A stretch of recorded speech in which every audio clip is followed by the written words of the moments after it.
Hello and नमस्कार, मैं धर्मवीर यादव स्वागत करता हूं आप सभी प्यारे बच्चों का मालवी एकेडमी के इस ऑनलाइन लर्निंग प्लेटफॉर्म पे। तो प्यारे बच्चों, कैसे हैं आप लोग? हम आशा करते हैं कि सभी प्यारे बच्चे बहुत ही शानदार और जबरदस्त होंगे और मस्त होंगे। प्यारे बच्चों, डोमेन पॉलिटिकल साइंस का ओवरऑल एनालिसिस करेंगे आज के हम इस वीडियो में, आज की इस क्लास में। प्यारे बच्चों, आप सब लोग जानते हैं कि जो आपका एग्जाम था वह 13 मई से लेकर के 3 जून तक चला है। अब आपका एग्जाम खत्म हो चुका है। अब खत्म हो चुका है तो जो आपका ओवरऑल एनालिसिस या फिर कहे कि फुल पेपर एनालिसिस, जितने भी आपके पेपर हुए, जिन जिन शिफ्ट में हुए हैं, सभी पेपर का यहाँ पे आपको मैं फुल एनालिसिस देने जा रहा हूँ कि किस प्रकार से आपसे प्रश्न पूछे गए, किस टाइप्स के प्रश्न पूछे गए, डिफिकल्टी लेवल क्या रही, क्या पेपर इजी रहा या हार्ड रहा या मॉडरेट रहा, कैसा रहा पेपर, इसके बारे में बात करेंगे। फिर हम बात करें पीवाईक्यू का लेवल क्या रहा। देखिए, जैसे मैंने यहाँ पे ऑलरेडी यहाँ पे सब कुछ मैंने मेंशन कर रखा है। क्योंकि आप सबको मैं पढ़ाता हूँ डोमेन पॉलिटिकल साइंस, तो मेरे बच्चों मैं यहाँ पे डोमेन पॉलिटिकल साइंस 2025 में जितने भी शिफ्ट में पेपर्स हुए हैं उन सब का एनालिसिस यहाँ पे करने जा रहा हूँ। तो आई होप आपको बहुत अच्छा लगेगा वीडियो, बहुत शानदार तरीके से आपको समझ में आएगा कि कहाँ से प्रश्न पूछे गए, कहाँ से नहीं पूछे गए। इवन आपको ये भी समझ में आएगा, जो बच्चे नए होंगे, जो बच्चे हमारे वीडियोस को हमारे इस वीडियो को देख रहे होंगे, जो ये सोच रहे हैं कि आने वाले समय में वे सीयूईटी का एग्जाम देंगे, यानी 2026 में सीयूईटी यूजी का एग्जाम अगर देने के लिए कोई बच्चा सोच रहा है तो ये उसके लिए एक रोड मैप तैयार कर देगा। क्योंकि मेरे बच्चे, इसमें हम क्या बात करेंगे, तो इसमें हम बात करेंगे पूरा का पूरा जो है कि रिव्यू करेंगे। ठीक है, पूरा पूरा आपका रिव्यू करने वाले, यहाँ पे मैंने रिव्यू चार्ट बना रखा है। तो क्या क्या बात करेंगे, तो पहले बात करेंगे ओवरऑल पेपर एनालिसिस की, कि जो पूरा पेपर हुआ है 13 मई से लेकर के 3 जून तक, ये कितने फेज में हुआ है। ठीक है, इन सब की बात करेंगे। तो ओवरऑल पेपर एनालिसिस कर लेंगे। फिर हम बात करेंगे चैप्टर वाइज वेटेज, है ना, चैप्टर वाइज वेटेज, यानी कि आपका जो डोमेन पॉलिटिकल साइंस का पेपर है मेरे बच्चे, ठीक, जो डोमेन पॉलिटिकल साइंस का सिलेबस है, इसमें टोटल आपको 16 चैप्टर्स पढ़ने पड़ते हैं। तो किन चैप्टर्स का इस बार वेटेज ज्यादा रहा, तो वेटेज को भी क्या करेंगे हम लोग 3 भाग में डिवाइड करेंगे। एक हाईयर वेटेज यानी हाई वेटेज वाले चैप्टर्स, मीडियम वेटेज वाले चैप्टर्स और लो वेटेज वाले चैप्टर्स, अलग अलग वेटेज में बांट करके इसको समझेंगे अभी। फिर उसके बाद हम कंपेयर करेंगे 2024 के एग्जाम से 2025 का एग्जाम। हालांकि 2024 नहीं, बल्कि मैं 2022, 2023, 2024 और 2025 चारों ईयर में जो एग्जाम्स हुए हैं, इन सबको मैं यहाँ पे कंपेयर करके बताऊंगा कि इस बार का क्या कंडीशन रहा, इस बार की क्या हाल रहा है, अगली आने वाले जो सीयूटी एग्जाम से 2026 में, उसमें किस तरह के प्रश्न पूछे जा सकते हैं, उस पर भी चर्चा करेंगे।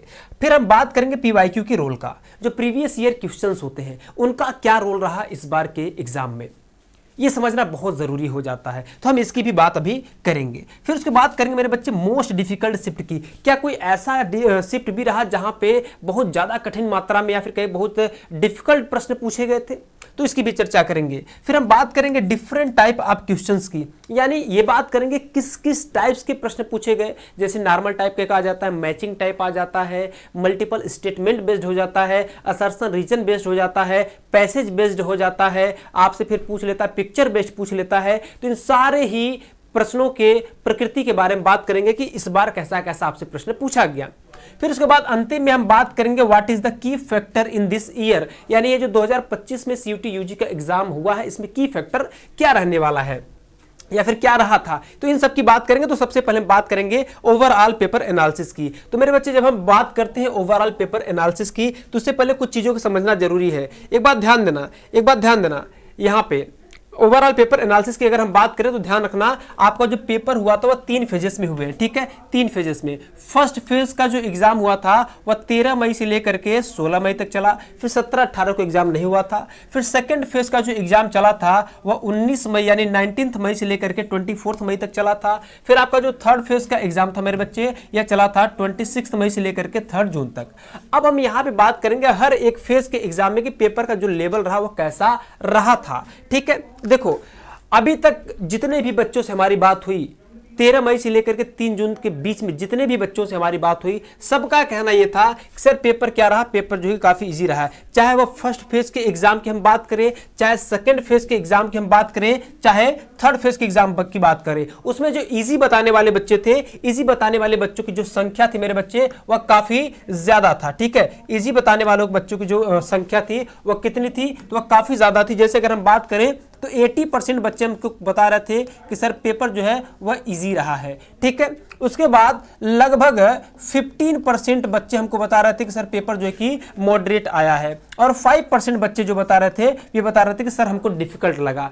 जाहिर सी बात है भाई, हर एक बच्चा तो पूरी तरीके से सिलेबस कवर करके गया नहीं है।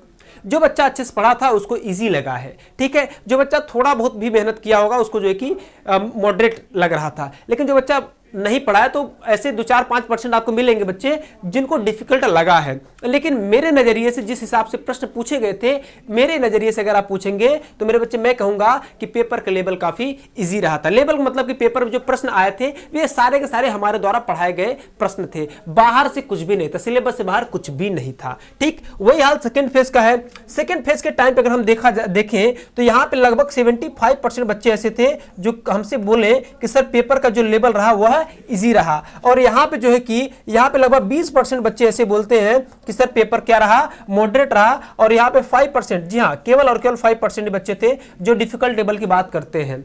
ठीक है, थर्ड फेज में बात करें मेरे बच्चे तो थर्ड फेज में भी लगभग 80% बच्चे ऐसे थे जिनसे हमारी बात हुई, वे बोले कि सर पेपर इजी है, और लगभग जो है कि 15% बच्चे ऐसे रहे होंगे जिन्होंने बात किया कि सर पेपर जो है कि मॉडरेट रहा, और 5% बच्चे ऐसे रहे जिन्होंने कहा कि सर पेपर क्या रहा, डिफिकल्ट रहा। तो 3 फेज में आपका जो पेपर हुआ था, 3 फेजों की अगर हम बात कर ले मेरे बच्चे, पहला फेज का जो एग्जाम मैंने आपको बताया कि 13 मई से लेकर के 16 मई तक हुआ। दूसरा फेज का एग्जाम 19 मई से लेकर के 24 यानी 24 मई तक हुआ, और तीसरे फेज का एग्जाम जो है कि 26 मई से लेकर के 3 जून यानी कि 3 जून तक हुआ है। तो मेरे बच्चे ये क्या रहा आपका पेपर का जो है कि फेज रहा, और इसमें पेपर का लेवल मैंने आपको बता दें किस लेवल के आपके प्रश्न पूछे गए। फिर इसके बाद हम यहाँ पे जो है कि आगे बढ़ेंगे सिलेबस की तरफ। भाई चूंकि हम बात करने जाएंगे अभी आगे चैप्टर वाइज वेटेज एनालिसिस की, तो बेटा चैप्टर वाइज वेटेज एनालिसिस की बात करने से पहले हमको जानना पड़ेगा ना कि भैया कौन कौन से चैप्टर से प्रश्न पूछे जाते हैं। तो मेरे बच्चों पहले उसको समझने के लिए यहाँ पे हम बात करेंगे जो आपका सिलेबस है। सिलेबस जो होता है मेरे बच्चे आपका 12th की एनसीईआरटी है, यानी जो डोमेन पॉलिटिकल साइंस का आपका सिलेबस है, ठीक है, सीयूटी यूजी के लिए, वह आपका क्या है बेटा, वह आपका 12th की जो एनसीईआरटी वाली बुक है मेरे बच्चे वही है। ठीक है, यहाँ पे आपको 2 बुक पढ़ने पड़ते हैं। एक बुक जिसको फर्स्ट बुक हम लोग कहते हैं वो है, उसका नाम है पॉलिटिक्स इन इंडिपेंडेंट इंडिया। ठीक है, politics in India since independence कहिए या फिर पॉलिटिक्स इन इंडिपेंडेंट इंडिया कहिए। ठीक है, और एक बुक और था जिसको आप सेकंड बुक कर लीजिए या फिर फर्स्ट बुक कर लीजिए, जो कर लीजिए। दूसरा बुक का नाम है कंटेम्पररी वर्ल्ड पॉलिटिक्स। अब एक बात ध्यान देना, इसको हम लोग जो है कि सेकंड बुक के नाम से जो है कि लगातार पढ़े हैं, इसको हम लोग फर्स्ट बुक कह के लगातार अभी तक पढ़े हैं, तो वही नाम देते हैं। ठीक है, अब एक बात ध्यान देना मेरे बच्चे, अगर हम बात करें कि यहां से प्रश्न कहां से ज्यादा पूछा गया था, तो मेरे बच्चे प्रश्न जो है कि इस वाले बुक से काफी ज्यादा पूछा गया। अगर देखा जाए तो लगभग जो है कि 70%, ठीक है, 70% जो अगर मैं आप बात करूं कि अगर किसी भी एग्जाम में 100% प्रश्न आ रहे हैं तो 70% प्रश्न जो है कि कहां से मिले आपको, 70% प्रश्न जो मिल रहे थे वो मिल रहे थे politics in India since independence वाले बुक से। और इस वाले बुक से आपको जो मिले हैं प्रश्न वो लगभग जो है कि आपका 30% तक यहां से प्रश्न आपसे लगभग हर शिफ्ट में देखने को मिल रहा था। हाँ, किसी किसी शिफ्ट में ज्यादा भी प्रश्न पूछ लिया गया, ऐसा नहीं है, मैं आपको एवरेज बता रहा हूं। अब मेरे बच्चे इसमें क्या है, इसमें टोटल आपको 9 चैप्टर्स पढ़ने पड़ते हैं। कितने चैप्टर पढ़ने पड़ते हैं, 9 चैप्टर्स पढ़ने पड़ते हैं। इसमें जो है कि मेरे बच्चे कितने चैप्टर्स आपको पढ़ने हैं, तो इसमें जो है कि मेरे बेटे इसमें आपको पढ़ने थे केवल और केवल 7 चैप्टर्स। अब जाहिर सी बात है अगर इसमें 7 चैप्टर्स हैं, इसमें चैप्टर्स की संख्या कम है, तो जाहिर सी बात यहाँ से प्रश्न कम पूछेगा ही पूछेगा। ठीक है, यहाँ से अगर चैप्टर्स की संख्या कम है तो वहां से प्रश्न कम पूछेगा, और यहाँ पे अगर चैप्टर की संख्या ज्यादा है तो जाहिर सी बात यहाँ से ज्यादा पूछेगा। ठीक है, अब जो है कि अगर आपको जानना होगा कि सर चैप्टर्स के नाम भी बता दिए, मैं वो भी आपको बता देता हूं। ठीक है, चलो बताने क्या है, टोटल मिलाकर के देखा जाए तो टोटल जो है कि 16 चैप्टर्स होते हैं, और सभी चैप्टर्स को मैंने यहाँ पे एकदम अलग अलग डिवाइड कर दिया है। ठीक है, हाई वेटेज चैप्टर्स की हम बात करेंगे। हालांकि आपको जो है कि पहले से पता भी है फर्स्ट बुक में कौन कौन से चैप्टर थे, सेकंड बुक में कौन कौन से चैप्टर थे, पहले से पता है, और उन्हीं सभी जो है कि चैप्टर्स का नाम मैंने यहाँ पे ऑलरेडी लिख रखा है, और इनको जो है ना मैंने वेटेज में डिवाइड कर रखा है। वेटेज कहेंगे सर क्या है, तो बेटा हम बात करेंगे पहले हाई वेटेज चैप्टर्स की, यानी ऐसे चैप्टर्स की बात करेंगे जहां से प्रश्न धुआंधार तरीके से पूछे गए 2025 के सीयूटी यूजी एग्जाम में, और बच्चों का भी कहना वही था।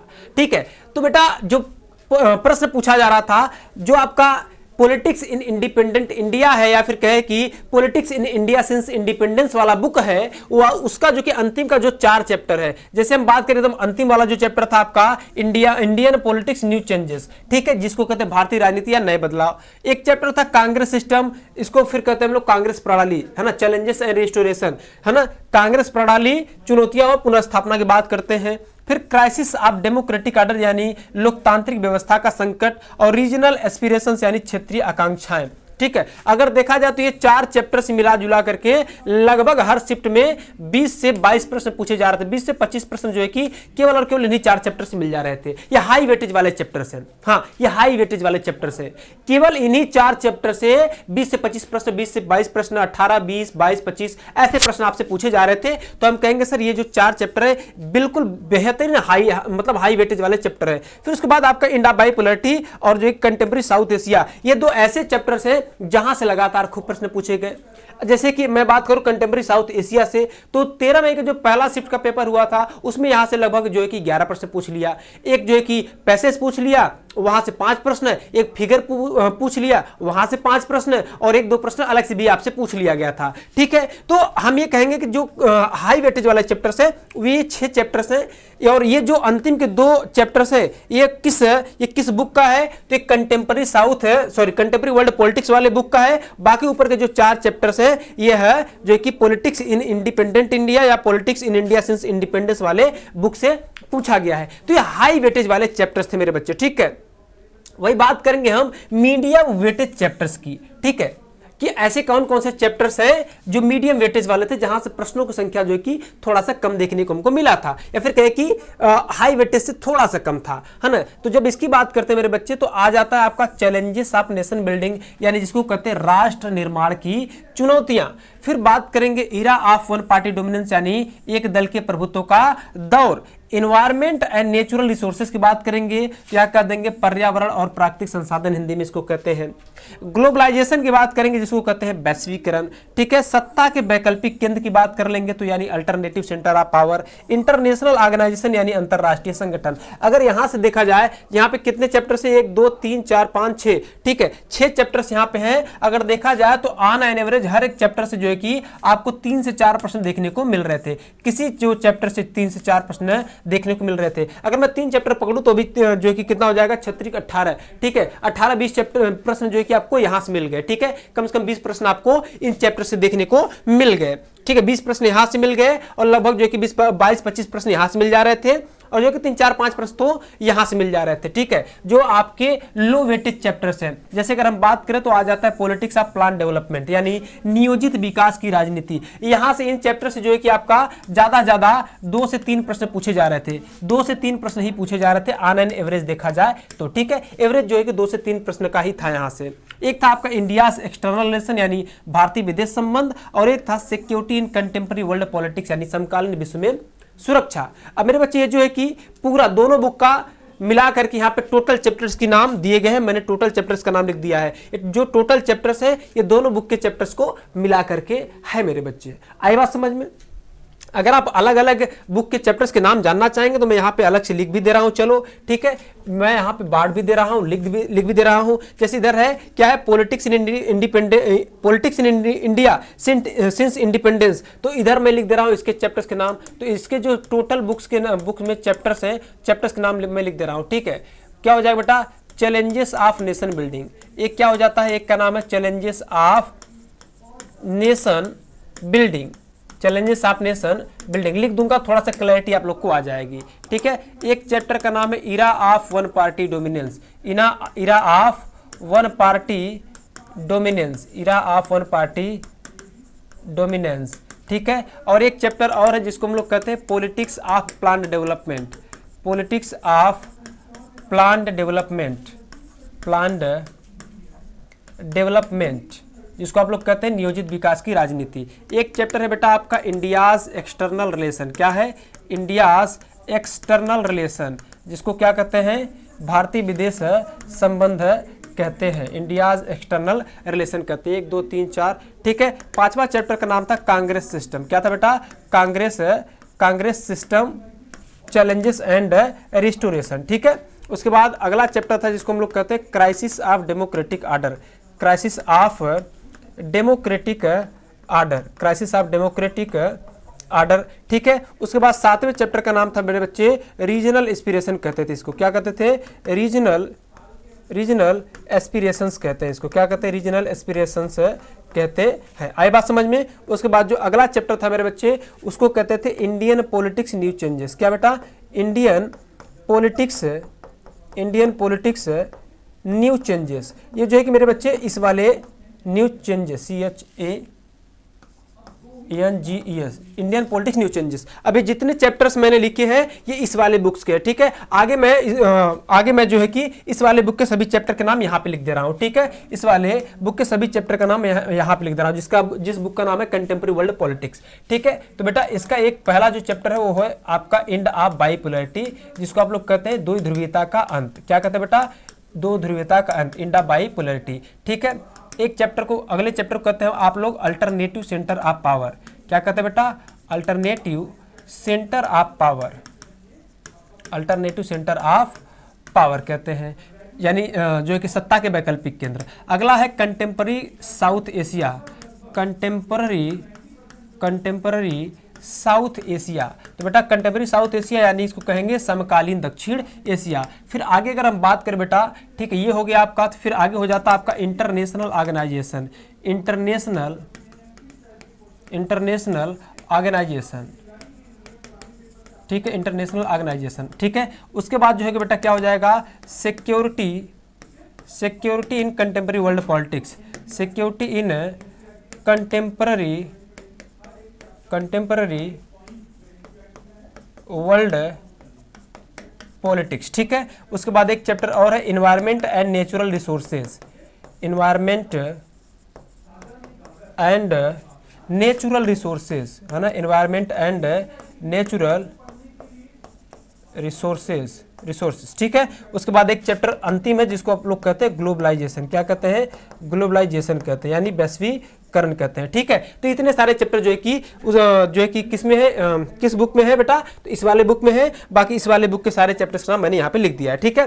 अब हम आगे बात कर रहे थे high weightage chapter, medium weightage chapter और लो वेटेज चैप्टर्स की बात हमने कर लिया। अब हम बात करेंगे थोड़ा सा तुलनात्मक रूप में, कंपेयर करेंगे। क्या करें बेटा, कंपेयर करेंगे। और कंपेयर किससे करेंगे, जो 2024 का एग्जाम हुआ है। केवल 2024 का नहीं बल्कि बेटा हम जो कि 2022 का जो एग्जाम हुआ है, 2023 के एग्जाम, 2024 के एग्जाम और 2025 के एग्जाम, हम सबसे यहाँ पे क्या है कंपेयर करने वाले हैं और सबके साथ करेंगे। देखो बेटा, जब 2022 में आपका पेपर हुआ था, ठीक है, तो 2022 में जो पेपर हुआ था बेटा वह सीबीटी मोड में हुआ था। और 2023 में भी क्या हुआ था, 2023 में भी क्या हुआ था मेरे बच्चे, सीबीटी मोड में पेपर हुआ। अब जब भी सीबीटी मोड में पेपर होता है, कंप्यूटर बेस्ड टेस्ट होता है, यानी ऑनलाइन। सीबीटी मोड का मतलब होता है, मोड का मतलब होता है बेटा ऑनलाइन पेपर हुआ है आपका, ठीक है, कंप्यूटर बेस्ड टेस्ट हुआ है। तो बेटा ऐसे में क्या होता है, आपका जो पेपर होता है मल्टीपल शिफ्ट में होता है ना, एक से अधिक दिन में होता है, यानी 2, 4, 6, 8, 10, 20 दिन ऐसे में होता है, और साथ साथ कई सारा शिफ्ट में हो जाता है। तो 2022 और 2023 में ऐसे आपका एग्जाम हुआ था। बात करेंगे 2024 की, तो 2024 की कहानी बिल्कुल अलग रही, ठीक है। कुछ विषय ऐसे थे जिनके एग्जाम्स ऑनलाइन यानी सीबीटी मोड में भी हुए, और कुछ विषय ऐसे थे जिनका एग्जाम ऑफलाइन मोड में हुआ। तो बेटा जो 2024 में डोमेन पॉलिटिकल साइंस का एग्जाम हुआ था वह कैसे हुआ था, वह ऑफलाइन हुआ था, और एक ही दिन में एक ही शिफ्ट में क्या हो गया था, खत्म हो गया था। जबकि 2025 में क्या होता है, 2025 में फिर से क्या हुआ, सीबीटी मोड में हुआ। 2025 में क्या हुआ बेटा, फिर से सीबीटी मोड यानी ऑनलाइन हुआ पेपर आपका, और ये मल्टीपल शिफ्ट में चला। आपने देखा 3 फेजेस में, यानी 13 मई से लेकर के 3 जून के बीच 3 फेजेस बनाए गए, और यहाँ पे आपका एग्जाम होता है मेरे बच्चों। आई बात समझ में आपको, यानी 2024 और 2025 में डिफरेंस यहाँ पे एक क्लियर कर लेना है कि यहाँ पे ऑफलाइन हुआ था और केवल यहाँ पे एक पेपर था। यहाँ पे क्या था मेरे बच्चे, केवल एक पेपर था, क्योंकि एक ही शिफ्ट में हुआ। लेकिन 2025 में फिर से क्या होता है बेटा, सीबीटी मोड में जब होता है तो फिर से यहाँ पे क्या हो जाता है, मल्टीपल शिफ्ट में आपके पेपर होते हैं। अब जब भी मल्टीपल शिफ्ट में पेपर होंगे तो जाहिर सी बात है, एक पेपर बनाना होगा तो पूरे बुक से जो है कि 50% निकालना बहुत बड़ी बात नहीं होती है।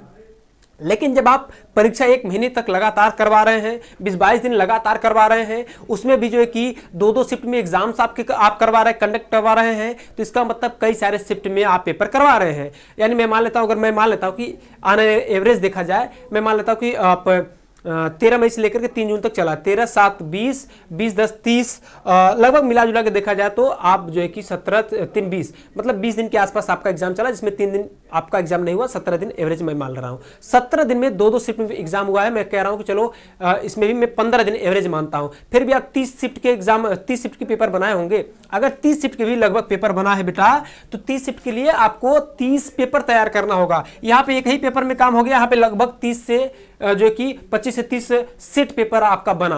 अब अगर इतने सेट में पेपर बनेगा तो जाहिर सी बात है क्वेश्चंस जो होगा चैप्टर्स के कोने कोने से निकाले जाएंगे, ये बात तो तय है एकदम। तो यहां पर भी क्या हुआ, चैप्टर से एकदम कोने कोने से प्रश्न निकाले गए। हालांकि कहीं से भी निकाल ले रहेगा तो एनसीईआरटी से ही, और हमने आपको इतने तरीके से, इतने बेहतरीन तरीके से बता दिया था कि आप लोगों ने एकदम शानदार तरीके से हल किया है और बहुत मजा आया मुझे देख करके। भाई आप लोग जो कि रिस्पांस बहुत तगड़ा दिए है उस पर, है ना। कोई भी बच्चा ऐसा नहीं बोला हमको कि सर मेरा 45 से कम सही है। जिस बच्चे से पूछो सर 45 प्लस सही है, जिस बच्चे से पूछो सर मेरा 47 प्लस सही होगा, किसी बच्चे से पूछो सर मेरा 49 सही होगा। तो इस प्रकार से आपके रिस्पांस आ रहे थे ना, तो मेरा दिल गदगद हो जा रहा था। हाँ, कसम से वास्तव में बहुत मजा आया मुझे सुनकर के आप सभी के जो रिस्पॉन्स आया ना, गदगद, मैं खुद भी गदगद हो जा रहा था। भाई चलो कम से कम जो है कि यहाँ तक पहुंचे। अब इनमें 2 डिफरेंस आपको और देखने को मिलेंगे, खास करके एक तो बहुत इंपॉर्टेंट है, ठीक है। वह क्या है मेरे बच्चे, इस समय तक देखो 2022, 2023 और 2024 इस समय जो पेपर होता था, इसमें क्या होता था, इसमें आपको टोटल क्वेश्चन होता था, टोटल अगर क्वेश्चंस की बात करें तो टोटल क्वेश्चन होता था मेरे बच्चे 50, ठीक है। लेकिन आपको अटेम्प्ट कितने करने होते थे, अगर आपसे पूछा जाए अटेम्प्ट कितने करने होते थे तो आपका आंसर 40 क्वेश्चंस, यानी 50 क्वेश्चन थे, आपको 40 क्वेश्चन करना था। ये 2022 में भी यही हाल था, 2023 में भी यही हाल था, 2024 में भी यही हाल था, ठीक है। यहां भले ऑफलाइन पेपर हुआ था, लेकिन यहां पे आपको टोटल 50 प्रश्न दिए गए। आपको अटेम्प्ट कितने करने थे, केवल और केवल 40। आपको 50 में से जो 40 प्रश्न आ रहे हैं वो आप अटेम्प्ट कर सकते हैं और 10 छोड़ सकते हैं, ठीक है। लेकिन ऐसा यहां पे 2025 में नहीं हुआ। यहां पे जो है कि बेटा क्या आया, टोटल कितने प्रश्न थे, टोटल कहा गया भाई 50 प्रश्न रहेंगे और आपको अटेम्प्ट कितने करने होंगे,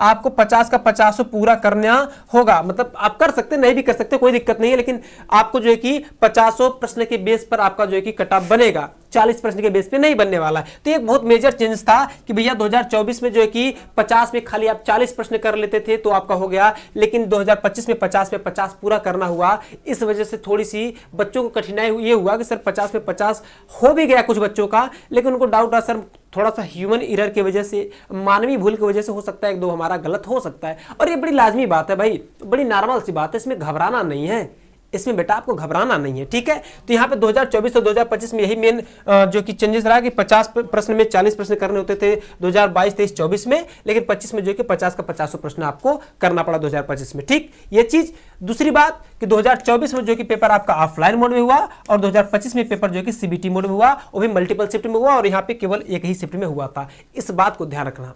अब यहां से आपको सीख क्या मिलती है, सीख ये मिलती, अभी हम आगे बात करेंगे पीवाईक्यूज की। सीख ये मिलती है कि अगर हम 2022, 23, 24 और 25 के पीवाईक्यूज को अगर पढ़ लेंगे अच्छे से, तो आने वाला 2026 का जो आपका सीयूटी यूजी का एग्जाम होगा उसके लिए आपको बहुत ज्यादा दिक्कत नहीं होगा। तो आइए थोड़ा सा चर्चा करते हैं आगे और बात करते हैं रोल ऑफ पीवाईक्यूज, या कहे कि पीवाईक्यूज रोल इन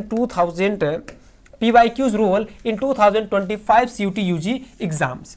अब पीवाईक्यू रोल मेरे बच्चे, अगर जैसे मैंने कहा, मैंने बहुत सारे बच्चों को कहा था कि आपको क्या करना बेटा, आप लोग एक काम कर लीजिएगा कि सभी लोग क्या करेंगे, सभी लोग 2022 के 2023 के सभी लोग क्या करेंगे, सभी बच्चे 2022 और 2023 के और साथ साथ 2024 के पीवाईक्यूज को अच्छे से पढ़ लेंगे। और इसीलिए हमने आपको चैप्टर वाइज पीवाईक्यू भी बेटा हमने करवाया था। यूट्यूब पे अभी भी वीडियोस पड़े होंगे, तो जो मैंने आपको चैप्टर वाइज पीवाईक्यू करवाया था 2022, 2023, 2024 के, वो फायदा कहां पहुंचाया आपको, 2025 के लिए पहुंचाया। कहां के लिए, 2025 के लिए। अब जब बेटा आप 2025 पहुंचे तो जो पीवाईक्यू का रोल था आपको लगभग देखा जाए तो हर शिफ्ट में, ठीक है, अगर आपसे पूछा जाए तो एवरी शिफ्ट में, हर एक शिफ्ट में अगर देखा जाए बेटा तो 10 से 15 प्रश्न, कुछ शिफ्ट में, तो कुछ शिफ्ट में जो है कि 15 से 20 प्रश्न, ठीक है, कुछ शिफ्ट में जो है कि 8 से 10 क्वेश्चंस, ठीक है। इस प्रकार से डायरेक्टली रिपीटेड थे ऐसे क्वेश्चंस। आई बात समझ में। तो आपको जो है कि पीवाईक्यूज का जो रोल रहा इस बार काफी तगड़ा रहा और पीवाईक्यूज के बेस पर ही बस प्रश्न बना दिया गया था, क्योंकि 2022-2023 में जब मल्टीपल शिफ्टिंग पे पेपर हुए हैं तो चैप्टर के कोने कोने से प्रश्न पहले ही निकाल लिए गए थे। जो थोड़े बहुत बच्चे थे 2025 वाले शिफ्ट में निकाल लिए गए। 2025 में इतना शिफ्ट में पेपर हुआ, तो 2026 में जब भी पेपर होगा तो इन्हीं पीवाईक्यूज के बेस पर ही आपको क्या रहेगा, आपको प्रश्न देखने को मिलेंगे। कहीं ऐसा ना हो कि जो 2022, 23, 24 में पेपर हुआ है उन्हीं का किसी ने किसी शिफ्ट को उठा करके डायरेक्ट 2026 में रख दे, ऐसा भी हो सकता है। ठीक है, तो ध्यान रखिएगा। फिर आगे बात करेंगे different type of question weightage. इस बार जो वेटेज रहा मेरे बच्चों क्या रहा, ठीक है, वेटेज क्वेश्चन क्या रहा। देखो कई तरीके के आपसे प्रश्न पूछे जाते हैं। एक तो नॉर्मल टाइप के आपसे प्रश्न पूछे जाते हैं, इसका वेटेज तो रहता ही रहता है भाई, जाहिर सी बात। अब हर एक प्रश्न को बहुत घुमाव फिराव तो नहीं कर सकते, नॉर्मल टाइप के प्रश्न रहेंगे और रहता ही रहता है। ठीक है, इस बार मैचिंग टाइप का, क्रोनोलॉजिकल ऑर्डर का और मल्टीपल स्टेटमेंट बेस्ड का या मल्टीपल स्टेटमेंट टाइप प्रश्नों का, इनका बोलबाला रहा। ठीक है, किसका, मैचिंग टाइप, क्रोनोलॉजिकल ऑर्डर और मल्टीपल स्टेटमेंट, इन प्रश्नों का क्या रहा, बोलबाला रहा। मैचिंग में आपको क्या करना होता था, मैच कराना होता था। क्रोनोलॉजिकल ऑर्डर में क्या होता था, 4 घटनाएं दी गई हैं, आपसे कहता था इन घटनाओं को इनके घटते क्रम या फिर बढ़ते क्रम में क्या करिए, मिलाइए या फिर मतलब इस कूट की सहायता से उत्तर करिए, ऐसा था। फिर मल्टीपल स्टेटमेंट जो था, इसमें भी 3-4 कम से कम 4 आपको स्टेटमेंट देगा। आपसे पूछे बताइए इन विकल्पों में से कौन कौन से विकल्प सही थे। ठीक है, फिर आपको ऑप्शन देगा पहला दूसरा या पहला तीसरा चौथा या दूसरा तीसरा या उपरोक्त सभी, इस प्रकार से ऑप्शन पूछता है, तो इसको कहते हैं मल्टीपल स्टेटमेंट टाइप। ठीक, इसके अलावा असर्शन एंड रीजन टाइप के भी प्रश्न आपसे पूछे गए और बहुत लेस मात्रा में थे ये। ठीक है, और उसके अलावा अगर देखा जाए तो पैसेज बेस्ड, आपको हर एक शिफ्ट में पैसेज बेस्ड प्रश्न देखने को मिले। किसी किसी शिफ्ट में आपको 2-2 पैसेज मिल गए, तो किसी शिफ्ट में जो कि एक ही पैसेज, लेकिन हाँ हर एक शिफ्ट में आपको एक पैसेज देगा। एक पैसेज का मतलब थोड़ा सा लिखा हुआ भाग, ठीक है, कहानी की तरह लिखा हुआ भाग रहेगा और उसी के आधार पर आपको 5 प्रश्नों को उत्तर करने होते हैं। ठीक, फिर उसके बाद बेटा आपको हर एक शिफ्ट में पिक्चर बेस्ड भी प्रश्न पूछा जा रहा था, फिगर बेस्ड, एक पिक्चर दे रहा था और उसी से संबंधित 5 प्रश्न आपको पूछे जा रहे थे, और यह हर एक शिफ्ट के पेपर में हुआ है। अभी जब आएगा तो मैं उसको भी आपको एनालिसिस करवाऊंगा, पेपर मिलेगा तो। ठीक है, चलो अब बात करेंगे what is the key factor in this year. इस साल जो कि की फैक्टर क्या रहा और क्या आगे के लिए कारगर होगा कि नहीं होगा, तो इस पर बात करेंगे। तो बेटा ध्यान देना, सब लोग की फैक्टर की बात करने जा रहे हैं। आप सब लोग जानते हैं कि डोमेन पॉलिटिकल साइंस के लिए कितने बुक को पढ़ना पड़ता है, तो हमें 2 बुक्स की अध्ययन करना पड़ता है या फिर कहे कि 2 बुक्स रिक्वायर्ड होती हैं। ठीक है, जिसमें से जो दूसरी किताब थी जिसको हम लोग कहते हैं पॉलिटिक्स इन इंडिपेंडेंट इंडिया या politics in India since independence, जिसको हिंदी में कहते हैं स्वतंत्र भारत में राजनीति, इसका या इस बुक का वेटेज इस बार क्या रहा बेटा, काफी ज्यादा रहा। क्योंकि मैंने बताया कि इसका जो अंतिम का 4 चैप्टर वहीं से 20, 22, 25 प्रश्न डायरेक्ट वहीं से पूछ लिए जा रहे थे, इसीलिए इसका वेटेज ज्यादा रहा। और हर साल की अपेक्षा, ठीक है, अगर हर साल से आप तुलना करें, कंपैरिजन करें, तो 2025 में जो प्रश्न का लेवल रहा वो थोड़ा सा बढ़ा चढ़ा कर रहा। बढ़ा चढ़ा कर कहने से तात्पर्य यह है कि यहाँ पे मैचिंग टाइप के प्रश्न, क्रोनोलॉजिकल ऑर्डर के प्रश्न और मल्टीपल स्टेटमेंट बेस्ड प्रश्न थोड़े से ज्यादा मात्रा में पूछे गए। और जानते हैं ऐसे प्रश्नों को करने के लिए आपका जो दिमाग हो वह काफी शांत होना चाहिए, अन्यथा आप प्रश्न को क्या कर देंगे, गलत कर देंगे। ठीक है, इसके अलावा बेटा देखो कह रहा ना कि matching type, multiple statement based तथा क्रोनोलॉजिकल ऑर्डर वाले प्रश्न इस बार ज्यादा मात्रा में पूछे गए थे, जिससे प्रश्नों को हल करने में काफी समय लग रहा था। अब मैं आपको बताऊं, जब 2024 में बेटे कुछ बच्चे थे जो पेपर देकर के निकले, तो ये कह रहे सर मेरा 5 से 7 मिनट पेपर हो गया। मैं तो हैरान रह गया, और वो भी एक्यूरेसी के साथ 40 में 40 सही है। 50 क्वेश्चन हल रहता था, उनको 40 करना था, 40 करके रेडी। बोले सर हमको 50 आ रहा था, मैं चाह रहा था मैं 50 कर लूँ। हम कह नहीं भाई 50 मत करो भाई, 50 नहीं करना है। बोले सर हमको पूरा आ रहा था। हमने कहा ठीक, लेकिन 40 करना था। और वो लोग क्या करिए, क्या किए, ज्यादा से ज्यादा कुछ बच्चों को 10 से 15 मिनट लगा, तो कुछ किसी को 10 मिनट, किसी को 5 मिनट, किसी को 15 से 20 मिनट ऐसे समय लगा। लेकिन इस बार क्या रहा, कुछ बच्चे ऐसे ही बोले कि सर ये जो इस तरह के प्रश्न रहे, प्रश्न तो आ रहा था लेकिन उनको सही से ध्यान से करने में जो है कि समय ज्यादा लग रहा था। अब भाई प्रश्न आपको कितना भी आए, अगर आप सही से नहीं पढ़ेंगे, सही से ध्यान नहीं देंगे, तो आता हुआ भी प्रश्न गलत हो जाता है, जिसको आप ह्यूमन एरर कहते हैं। तो इसको भी ध्यान में रखना है, आगे से इस पर फोकस करना है, और ऐसे वाले प्रश्नों का जो कि अभ्यास आपको ज्यादा मात्रा में करना है। और आगे जो CUT 2026 का एग्जाम देंगे CUT UG के लिए, उनके लिए अगर हम यहाँ पे रहेंगे क्या यार है अभी, ठीक है, तो आपको जो कि ऐसा हम प्रश्न करवाएंगे। उसके बाद इस बार प्रश्नों की जो प्रकृति है वो थोड़ी सी अलग रही, जिससे प्रश्न का उत्तर देने के लिए प्रश्न को ध्यानपूर्वक पढ़ना पड़ रहा था, जो कि मैंने आपको यहाँ पे बता दिया। तो बेटा यहाँ पे ये रहा आपका टोटल ओवरऑल एनालिसिस या फुल पेपर एनालिसिस। ठीक है, तो आई होप आप सबको ये बड़ा अच्छे समझ में आया होगा मेरे बच्चों। आप सभी को बहुत बहुत धन्यवाद। ये वीडियो जो है कि आपको रिकॉर्डेड फॉर्म में मिल रहा है। मैं लाइव तो चाहता हूँ लाइव क्लासेस हो, लेकिन अब संभव नहीं है। अब मिलेंगे हम लोग जो है कि नए सेशन में। तो आप सभी बच्चे हमको बताएंगे क्लास ये कैसा रहा, ये जो एनालिसिस मैंने करवाया, क्या आपको एनालिसिस में कोई त्रुटि नजर आई या फिर आपके अनुसार क्या होना चाहिए क्या नहीं होना चाहिए। त्रुटि इसमें कुछ नहीं, आप लोग के जो बताए गए प्रश्न हैं, जो बच्चों से हमने बात किया उसके बेस पर हमने बताया। ठीक है, अब आप लोग के अगर कोई प्रश्न हो, कोई सवाल हो, तो आप जो है कमेंट कर सकते हैं। ठीक बच्चों, तब तक के लिए आप सभी को जय हिंद, जय Bharat. Thank you so much.